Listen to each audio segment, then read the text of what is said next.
Wars have always been fought throughout history. As long as man has walked on the earth, power-driven arguments, and whether they be just or moral, we have all been touched by consuming conflicts. Britain was shaped and forged into an empire, one of the largest ever known throughout time. It's in this film we look back at one particular conflict that took place in the 19th century, one which recounts interests, ultimatums, and a small force which recorded the shortest war between two countries in history. This is the story of the Anglo-Zanzibar War.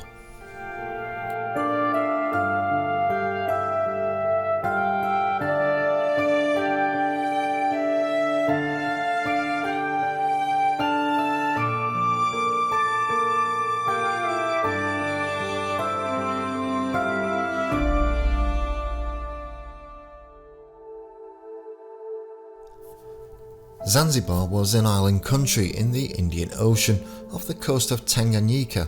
Today it forms part of Tanzania. The island of Zanzibar had been under the nominal control of the Sultans of Oman since 1698, when they expelled the Portuguese settlers who had claimed it in 1499. Sultan Majid bin Said declared the island independent of Oman in 1858. Bargash bin Said, the second Sultan and Khalid's father, had been forced by a British ultimatum and a threat of blockade to abolish the slave trade in June 1873, though it was later discovered that instructions from London would have prohibited aggressive action being taken immediately if that ultimatum had been rejected. And so a new capital was formed and a new palace constructed along the seafront. The complex was mostly constructed of local timber and was never designed to be a defensive structure, instead a seat of power. Britain had recognised Zanzibar's sovereignty and its sultanate in 1886. This came about after a long period of friendly interaction in which both countries maintained good relations with each other. However, Germany also had an interest in the area, and both powers vied for control to territory and trade rights to the eastern part of Africa. It was Sultan Khalifa who had granted rights to the land of Kenya to Britain and that of Tanganyika to Germany, a process resulting in the prohibition of slavery in those lands. Yet many of the Arab ruling classes were upset by this interruption. Slavery was seen as a valuable trade which created unrest in some quarters. In addition, the German authorities in Tanganyika refused to fly the flag of the Zanzibar Sultanate, which led to armed clashes between German troops and the local population. One such conflict in Tanga claimed the lives of 20 Arabs. Sultan Khalifa sent Zanzibari troops led by Brigadier General Lloyd Matthews, a former lieutenant of the Royal Navy, to restore order in Tanganyika. The operation was largely successful, but anti-German feeling among the Zanzibari people remained strong. Upon Khalifa's death in 1890, Ali bin Said ascended to the Sultanate. The year of Ali's ascension also saw the signing of the Heligoland-Zanzibar Treaty between Britain and Germany.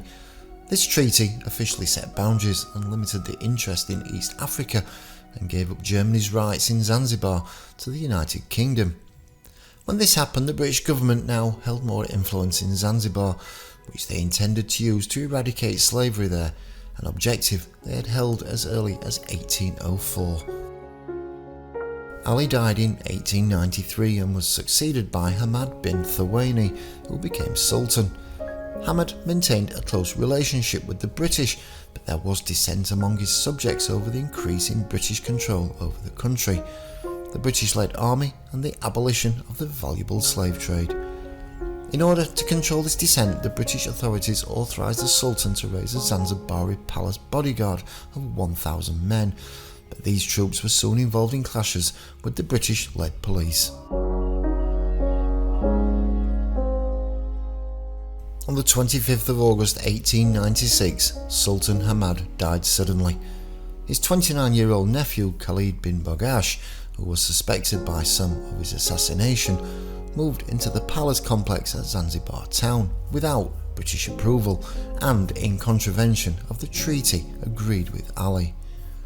The British government now had doubts and were looking towards an alternative candidate, in this case a man called Hamud bin Mohammed.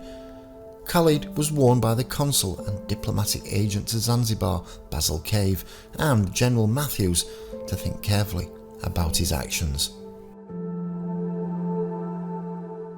Khalid ignored Cave's warning and his forces began mustering in the palace square under the command of Captain Saleh of the palace bodyguard. By the end of the day they numbered 2,800 men armed with rifles and muskets.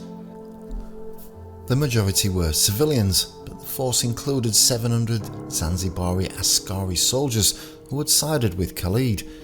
Although as a force they were weak, they had some artillery which consisted of several Maxim machine guns, a Gatling gun and a 17th century bronze cannon and two 12-pounder field guns, all which were aimed at the British ships in the harbour. Tensions were now starting to mount and Matthews and Cave also began to muster their forces. Already commanding 900 Zanzibari Askaris under Lieutenant Arthur Edward Harrington Rakes of the Wiltshire Regiment, who was seconded to the Zanzibar Army and held the rank of Brigadier General. 150 sailors and marines landed from the Pearl-class protected cruiser Philomel and the gunboat Thrush, which were anchored in the harbour. The naval contingent under the command of Captain O'Callaghan came ashore with 15 minutes of being requested to deal with any rioting caused by the general population. A smaller contingent of sailors under Lieutenant Watson of Thrush were put ashore to guard the British consulate, where British citizens were requested to gather for protection. The Sultan attempted to have the US consul Richard Dorsey Mohun recognise his accession, but the messenger was told that, as his accession had not been verified by Her Majesty's government, it is impossible to reply. Cave continued to send messages to Khalid requesting that he stand down his troops, leave the palace and return home, but these were ignored and Khalid replied that he would proclaim himself Sultan at 3 p.m. Cave stated that this would constitute an act of rebellion, that Khalid's Sultanate would not be recognised by the British government. At 2:30 in the afternoon, Sultan Hamad was buried, and exactly 30 minutes later, a royal salute from the palace guns proclaimed Khalid's succession. Yet Cave could not open hostilities without government approval, and telegraphed the following message to the Foreign Office of Lord Salisbury's administration in London.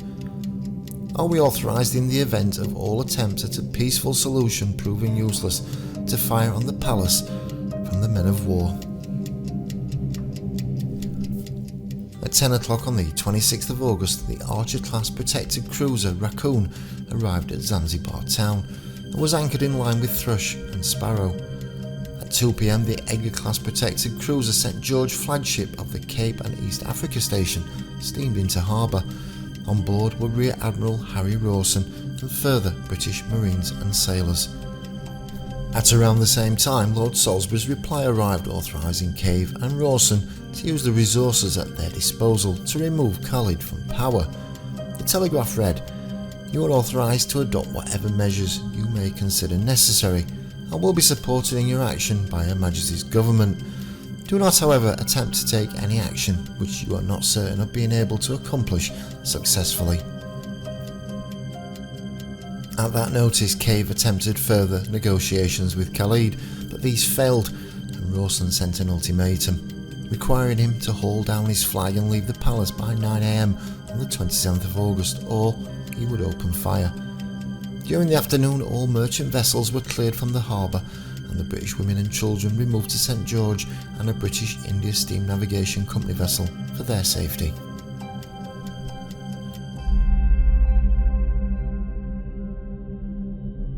At 8 a.m. on the morning of the 27th of August, a message sent by Khalid requested a summit from Cave. The consul replied that he would only have salvation if he agreed to the terms of the ultimatum.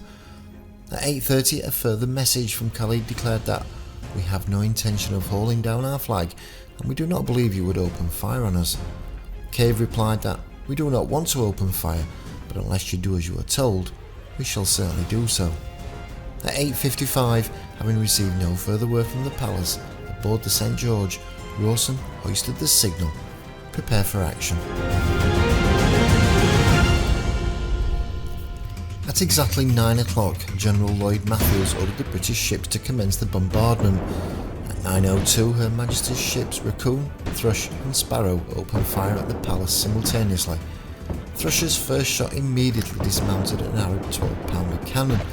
3,000 defenders, servants and slaves were present in the largely wooden palace, and even with barricades of crates, bales and rubber, there were many casualties from the high explosive shells.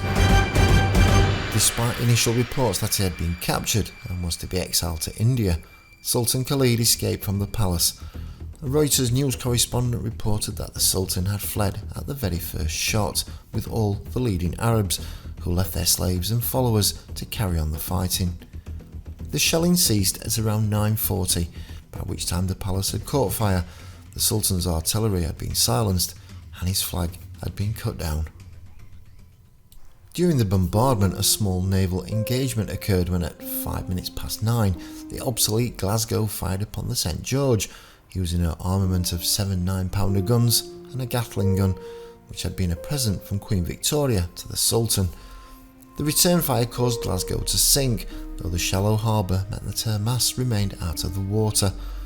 Glasgow's crew hoisted a British flag as a token of their surrender, and they were all rescued by British sailors in launches. The British now controlled the town and the palace, and by the afternoon, Hamud bin Mohammed, an Arab favourable to the British, had been installed as Sultan, but with much reduced powers. The British ships and crews had fired around 500 shells, 4,100 machine gun rounds, and 1,000 rifle rounds during the engagement.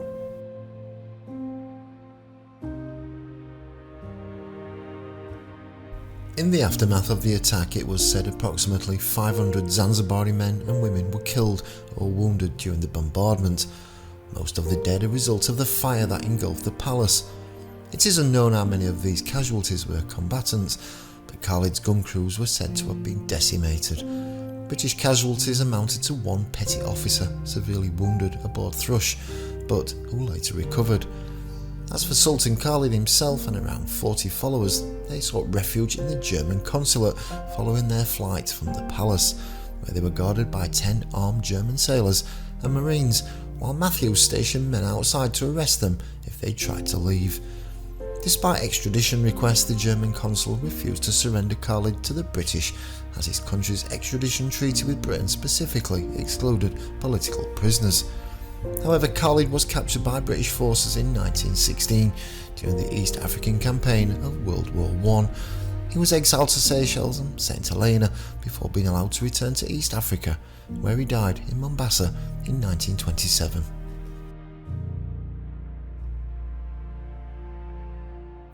Sultan Hamoud, who was loyal to the British and acted as a figurehead for an essentially British-run government, yet the Sultanate was only being retained to avoid the costs involved with running Zanzibar directly as a crown colony. Several months after the war, Hamoud, with British prompting, abolished slavery in all its forms. Although this war was short, it still remained as horrific as any other war from history. Many deaths, casualties, and the powers involved that felt at the time they had no options left. With Zanzibar having suffered gravely at the hands of a mere fraction of the British Empire's military power, no further revolutions occurred on the island until Britain relieved it of its protectorate status in 1963. All of this probably due to the effectiveness shown by the Royal Navy bombardment. So we are left with a story of war where really there were no winners, yet a story of true epic proportions, a scenario as one-sided as David and Goliath, but for the people of Zanzibar on the 27th of August 1896, and in the space of 38 minutes, there was enough damage done to reshape the island and history forever. Goliath, on this occasion, was the victor.